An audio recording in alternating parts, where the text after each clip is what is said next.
pán doktor Michal Piják. Dobré ráno. Dobré ráno. Vysvetlili sme si, prečo je alergií viac. Povedali sme si dôvody, že dokonca tá vegetariánska strava nerobí dobre.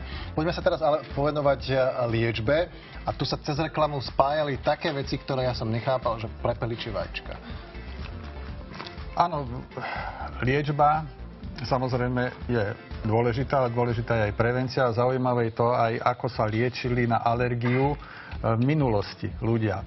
Bola jedna, alebo tzv. Alternatívne spôsoby, ktoré sa pretrvajú aj doteraz. Jedna turecká, alebo respektíve tých štúdí bolo viac. Turci, viete, čím sa liečia alergiu? No dajte. Týmito vajíčkami.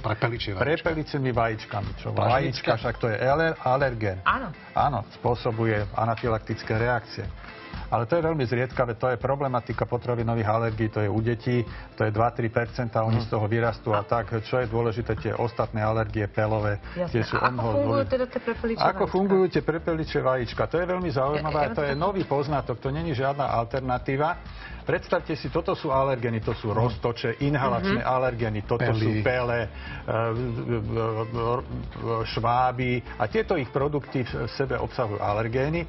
No a zistilo sa, že hlavne to bolo u pelov a roztoče, že obsahujú proteázy. Čo sú to proteázy? To sú enzymy, ktoré štiepia bielkoviny. Trypsín, žalúdku, aby ste strávili bielkovinu, musí tam byť tento enzym. Oni nám narušia oni vám narušia, a čo je veľmi dôležité, je tu bariéra, slizničná bariéra. Máme dva druhy slizníc, respiračný trh a tráviaci trh. Tá bariéra hrá obrovskú úlohu, aby sa nám alergény nedostávali do tela. A keď je narušená, a oni to porušia. Toto je úplne nový poznatok. A ako ich teraz stopnúť? A keď už sa dostá, a potom tie proteázy, tuto už máme celý orchester imunitných buniek, ktorý keď není dobre zoladený, tak sú z toho rôzne problémy. No a keď už sa sem dostanú tieto alergény, a my ich vieme zablokovať. Tými prepeličími vajíčkami. Tými prepeličími vajíčkami, lebo obsahujú tzv. Antiproteázy alebo inhibitory, ktoré blokujú účinok týchto. Tým, že ich konzumujem? Tým, že ich konzumujete, a dneska už máme aj patentované extrakty z toho, takže nemusíte celé vajíčko, môžete si to kúpiť ako výživový doplnok. Patentovaná výroba.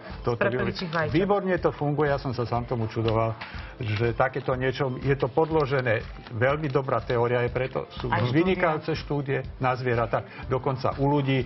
Účinkuje to za 15 minút. Jedna tabletka z priechodníca. V každom prípade tých alergií je stále viac a viac. Rozprávali sme sa o tom, tak ak ešte máte otázky, tak pokojne samozrejme ešte stále môžete volať, telefonovať a pýtať sa. A my samozrejme odmeníme teraz to telefónne číslo 026-827-4444. Takže pán doktor, ten telefón opäť začne blikať vo veľkom. Môžete sa venovať našim divákom. A medzi tým ešte aj odmeníme jedného diváka. Áno, divák Peter Lacko získal balenie žuvacích tabliet Stop Allerg, prírodného produktu s obsahom prášku z prepeličích vajec a zinku pre život bez kýchania, slzenia a upchatého nosu. Blahoželáme.